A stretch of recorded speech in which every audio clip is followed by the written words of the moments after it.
Hello, welcome once again to the Big Issue on Osrc TV. I am Obi Chukwemeka Oti.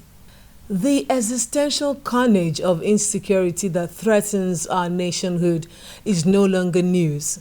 However, in the recent past, Kaduna State has been in the eye of the storm as she is faced with many incessant attacks that floods our minds with burning questions. Kaduna State has known no genuine peace for many years now. The crisis that inundated the state was as deep as the deaths and destructions were worrisome. The security challenges range from kidnapping, banditry to terrorists going on a killing spree of innocent citizens in the state, some of which were alleged to have started from political and religious controversies. Ironically, the state hosts some of Nigeria's premier institutions, many of them national security institutions, where those entrusted with Nigeria's security are formed. The Nigeria Defense Academy is located in Kaduna State, and when bandits stampeded the school last year, killed 2 soldiers and made away with 1, this sent shivers down spines across the length and breadth of the country. The abductions have been ceaseless. Some school children have been marched away from their hostels at night. Undergraduates from higher institutions have been kidnapped. Travelers have also been abducted. And most dreadfully, the epidemic of abductions continue unabated. Only recently, within a space of days, bandits invaded the Kaduna airport, attacked Kaduna-bound trains where lives were lost and many wounded. Then gunmen attacked a military base in Birnin Gwari local government area, killing soldiers in a gun duel. Faced with an increasingly tenuous security situation, the governor, Nasser El-Rufai, has struggled to douse the flames that are determined to consume the state, with the latest being his move towards engaging mercenaries to fight this cause. All of these throw up many questions. Why Kaduna State? How do these criminals work so efficiently? Where do they keep their victims? Who are those that make their operations sail so smoothly? Our focus today on the big issue is Kaduna attacks, the new curve of insecurity in Nigeria. Leading the discussion is Alhaji Sulaiman Garba Gora. He is a retired civil servant from the Abuja Metropolitan Management Council in the Federal Capital Territory, Abuja, a Gora community leader in Zagon Kataf, Southern Kaduna. He is vast in public sector management and a stern observer of the polity in northern Nigeria. Thank you, Alhaji Garba Gora, for joining me on the big issue. Thank you for inviting me. Like I said in my opening, for many years now, Kaduna State, has not really known peace. It's from one crisis to another. It seems death and destructions are the order of the day. I'd like you to share your thesis on how all of this started. When you talk about the issue that started as well, but when you look at the current challenges, you find that the challenges are all over the north, if not all over Nigeria. But let me just take you briefly. Prior to about 30 years ago, that is, let us say, the famous Zongo Kataf crisis of 1992, whereby there was a crisis between the Kataf people and the Hausa Fulani settlement in Zagon Kataf. We had relative peace, but that wasn't even what started. It started with the Kafanchan crisis of, I think, 1987, a religious crisis whereby a supposed preacher went and in trying to preach, he was quoting the scripture of the opposing religion, and the people felt that he was doing the wrong quotation or wrong interpretation. That led to the crisis, and that was the beginning of religious crisis within Kaduna. Then you also remember the issue of the Miss Nigeria contest that was proposed to take place, Miss World that was to take place in Nigeria. And there was also the issue of people writing saying it is anti-religion and all this thing, they shouldn't do it. So these are some of the things that gave birth to the mistrust and insecurity that you find. 1992, as a result of the, like I said, was the main one that gave birth to what we call the division that you find within Kaduna State today, whereby most of the Christians and other non-Muslim people moved to one side, and the Muslims who were within the Christians also moved to one side. But over the years, there has been several attempts by government to see what they can do in order to bring back the unity that we had based on our diversity, regardless of your tribe or religion. Don't forget that Kaduna is cosmopolitan and used to be the headquarters of northern Nigeria. So Kaduna is a place whereby you find virtually every Nigerian is there. And up to today, a lot of people from northern Nigeria, especially the elites, when they work either in federal government or anything, you find that they go back to Kaduna to sit, and that's gave back to what they used to call the Kaduna mafia of those days. So it's a boiling point, it's an economic center, it's a political center. So there are so many factors that make Kaduna what it is. And you have just mentioned, there are so many federal institutions, because when during the post-independence and immediately after independence, Kaduna was the place where you could get access to land to establish so many institutions. That's why you have the NDA, you have the Army Depot in Zaria, you have the Jaji Training Center for the Army, you have the university, you have the aviation school, and so many other things. So you can see Kaduna is a center. Now, unfortunately, people tend to give coloration to what is happening in Kaduna based on their understanding without understanding what are actually the challenges. Currently, there are three types of challenges, security challenges that in Kaduna. There is one driven by the kidnapping, which is common. This came from Zamfara, Katsina, Sokoto axis before coming to Kaduna. There is the Boko Haram, which is the most recent and the most dangerous that have just cropped into the challenges we are facing in terms of insecurity in the north and in Kaduna in particular. And there is also the community crisis. That's the one that happened mostly within southern Kaduna between those considered indigenous and settlers. And then there is the one based on the economic prosperity of the northern part of Kaduna State, those who have been involved in agriculture.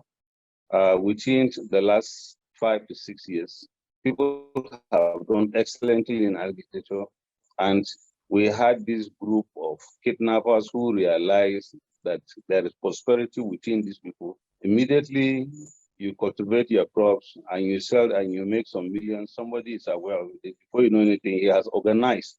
And unfortunately, even people who are indigenous to those areas are the people who are conspiring with outsiders to come and rob you. They will say, where is the money that you realize in selling this or doing it the last market day and all that. So those are some of the challenges that we're in.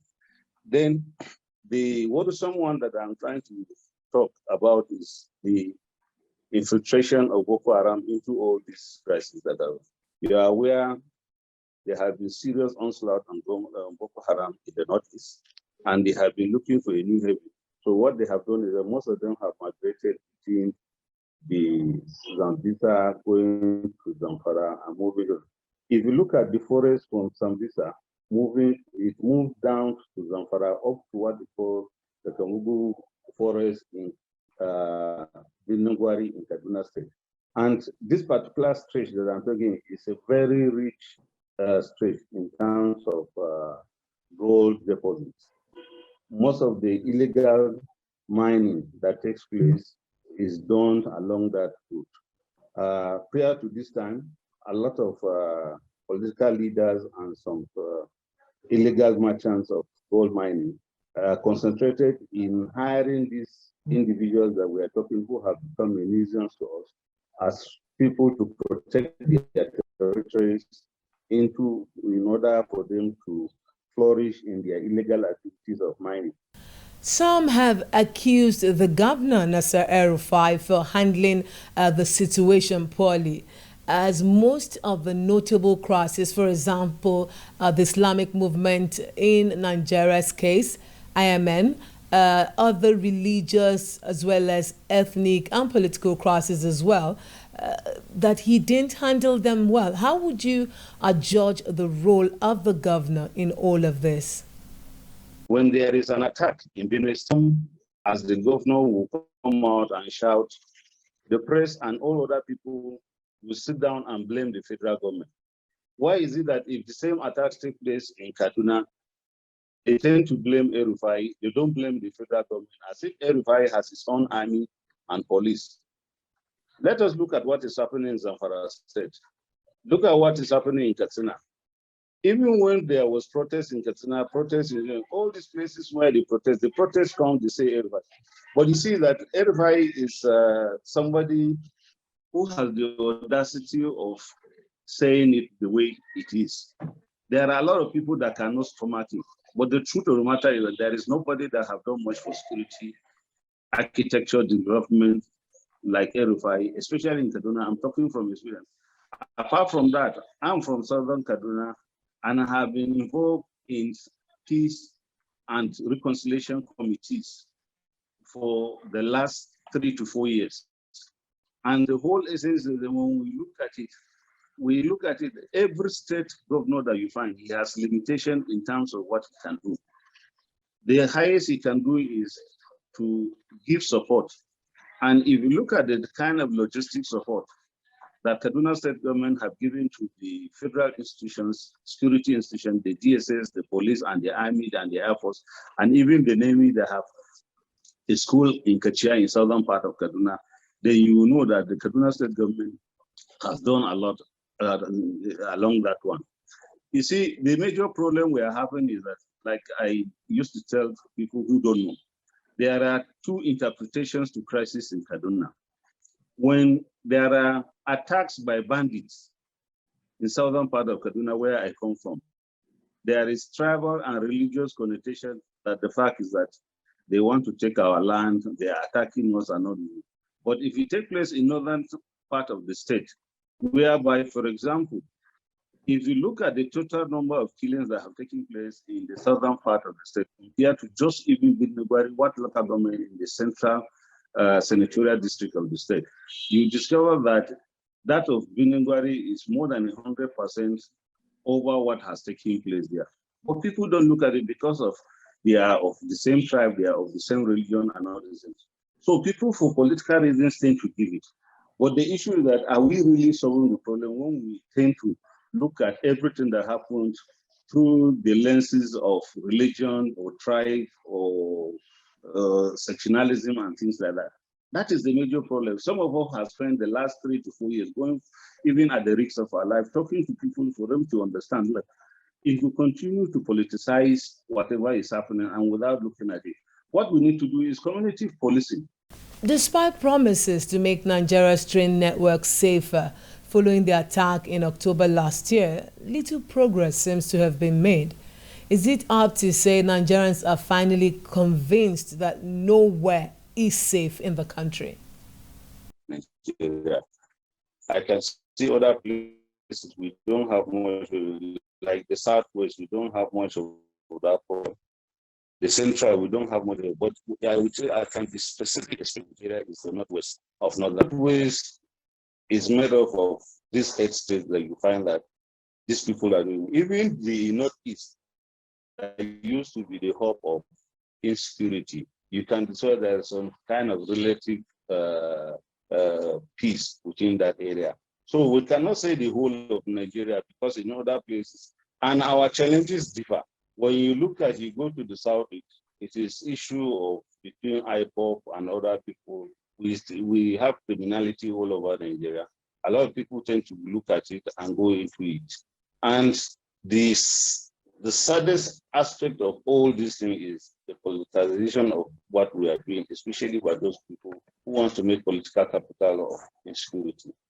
The issue is that Nigeria needs to be peaceful, prosperous for you to come out and say you want to rule it. But if you want to be part of those that will destroy Nigeria, I don't know who you come and rule. And that is the tragedy that we're having today. The politicians, if you look at it, the selfishness, the so many things that we're doing. Like I started, I just said in the last minute, everybody needs to be involved. We must go back to community policing. Community policing means that everybody knows what is happening. If you go to UK today or US, anything that people are sitting down, apart from the CCTV, citizens themselves are witnesses to what happened. They will ask, somebody will come and say, oh, Mr. A. Alhaji Gora, are you saying that there's a political undertone to all of these attacks? Is that what you're saying? There is. There is no doubt about it. There's no doubt about it. When you look at it, let me ask you, to be honest with you, you have grown, wherever you are, if you are in Nigeria, you know what the local Fulani man is, or whatever is it. Let us assume it is herdsmen. Is it possible for a herdsman to have up to 200 machines, brand new one, and in each of these machines, they have about 2 or 3 of them on top, and each of them well armed, and you will see pick up Hilux van, about 10, 20, going for operation. Even in the railways, most of the people that were taken, they were taken in a vehicle. Who organized that? There are certain forces behind these things. And some of us tend to wonder, what do they tend to achieve by all these things? We have been told several times that the issue is that we get to wonder, what is our security doing?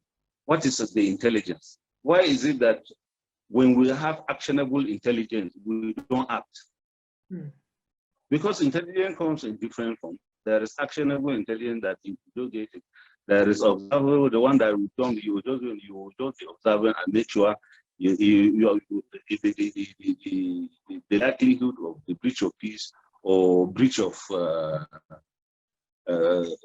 security is curtailed. You don't allow them. There's one. It is definitely going to happen, and you need to act immediately, which is what we call the actionable intelligence. And these are all things that will come. So you get worried, why are these things not working? But at the end of the day, it comes back to me and you until we sit down. Because when I was growing up in my village, anybody that visits, my father, I'm a traditional ruler. My father was a traditional ruler. My grandfather was a traditional ruler. And every time somebody comes to the community, he's brought to our house. We know him, we monitor. If the Fulani man goes into the bush to rear his cows, the next thing is that when he's come back after that, if he sees any strange Fulani man with cows coming, he will come and report to the leader whom they call the Arpo. That there is a new pistol in the bush. Okay, there were 362 registered passengers on board the train when it was raided. However, the Nigerian Railway Corporation has not said whether the 168 people believed to be missing are all customers or if some train staff are among them. Reuters news agency quoted relatives of some of the missing as saying suspected bandits had contacted them to tell them they were holding their loved ones hostage.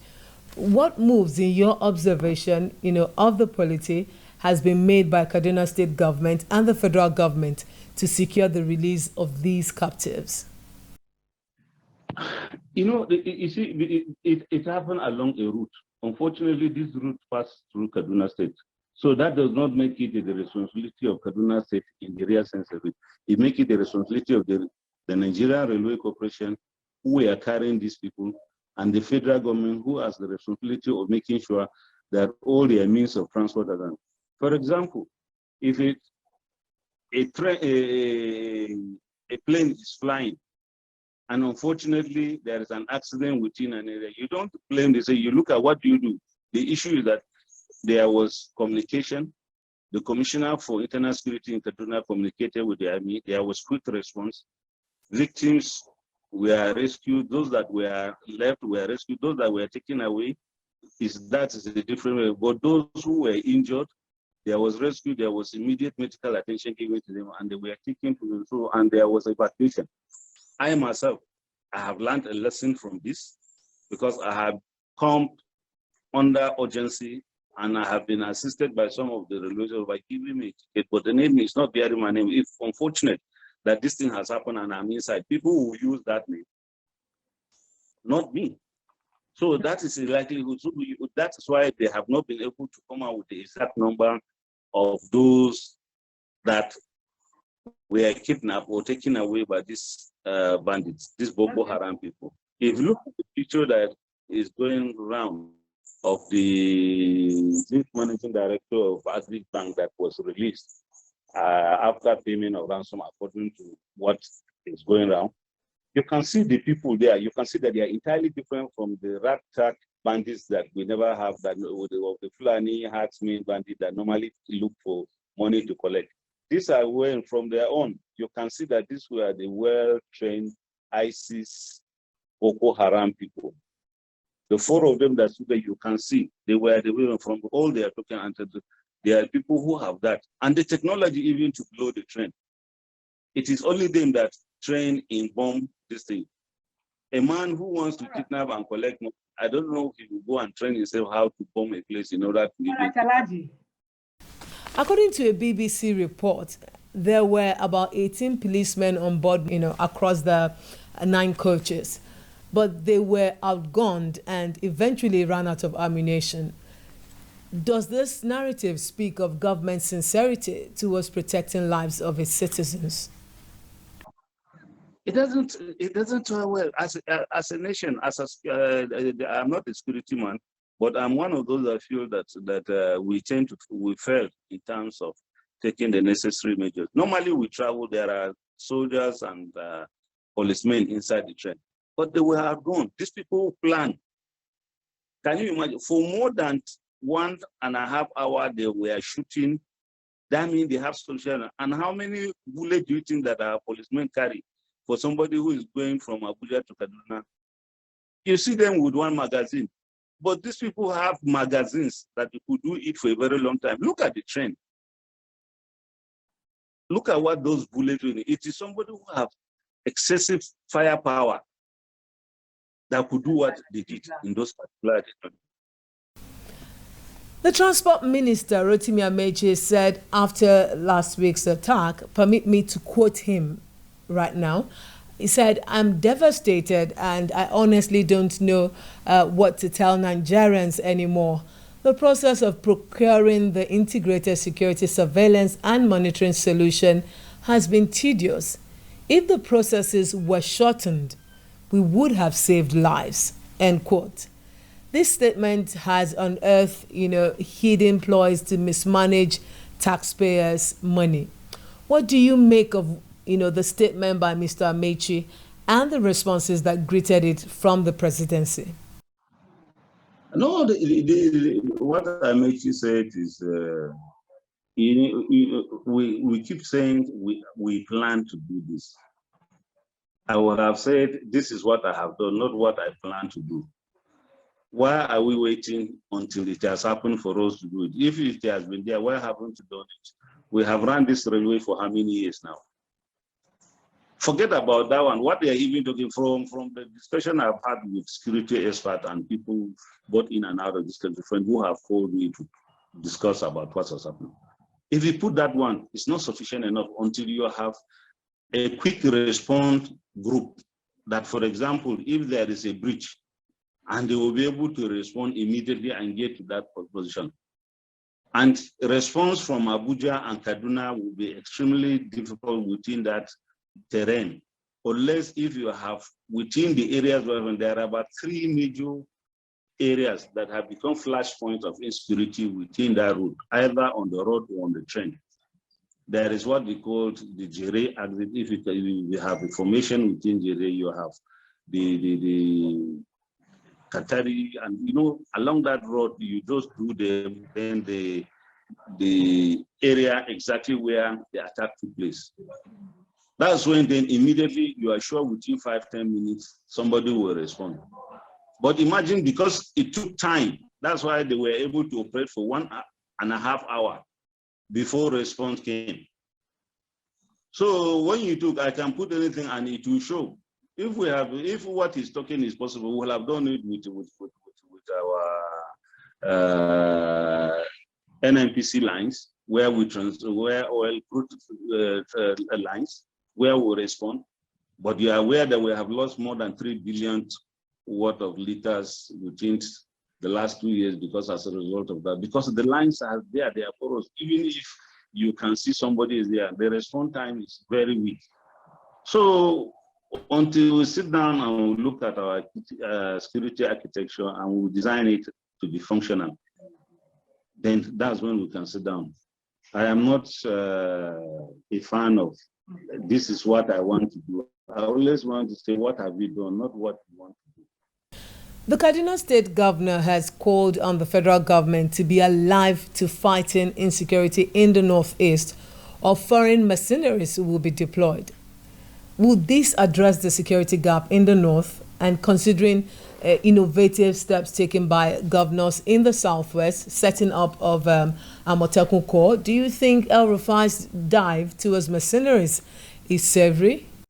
No, I think he said that out of frustration. It's not that he actually meant it. He's somebody who has done so much. The person who has seen it, and as a leader, he's so frustrated that all his effort, all his commitment is not yielding the kind of result. And for him, who feel that he's incapacitated, not because that he done immediately. So you can see his frustration. He's somebody I know. What he said was that the truth, it's a sovereign nation. You don't just bring people with guns and ammunition. It has to be, it's a subnational government. Even if it is the Nigerian government that decided to do that, like the Jonathan we learned did to some of the people that initially came when the Boko Haram started. That is a different one, but definitely a subnational government is limited in terms of capacity and powers to execute some of those decisions, even if he really meant to do it. So he will still be handicapped by the fact that it's a subnational government and he has no power to do that. Finally, Alhaji Gora, before I let you go, what, in your view, does government need to do to prevent a recurrence of these attacks, not only in Kaduna State, but across the country? We have to look at their security officers and tell them, look, we shouldn't be talking of territorial control. We will look at that we have something that we need to do. The army will bring, or the Air Force will bring, or the DSS will bring, but we will be able to find solution. These people are not coming in from Mars or from Jupiter for them to come and do the attack and go back to the world. They live within communities. And why is it that these communities are sitting down? All we need to do is that if we have that one community, we'll be able to say, yes, Mr. ABCD is living within this environment, and we'll be able to get in. So we'll have to do that. Then when we do that, we'll get all the people who have the necessary instrument of violence and lessons to use them on people who have gone contrary to the laws and norms of a society, to apply them appropriately based on the guidelines that are there. So for us, we need to work. Everybody, it is all over the country. But the issue, like I mentioned, is that we have stopped being caring about our environment. We are very careless. You see somebody, you don't bother. We have so many things that we're doing. We have to, and apart from that, we have to go, this national orientation we are talking, we have to go back because we are losing our values. Parents are leaving schools and churches to take care of their children and mold their character. We are forgetting that the first school in life is and the father. Any other person is to assist. In the last 30 minutes or thereabout, I have been speaking with a Gora community leader in Zagon Kataf, Southern Kaduna, and a keen observer of the situation in Kaduna State. Thank you, Alhaji Garuba Gora, for sharing your perspectives with me on the big issue. Thank you very much for giving me the opportunity to be part of this discussion. Thank you. We'll now take a break to take the news update. Please join us again.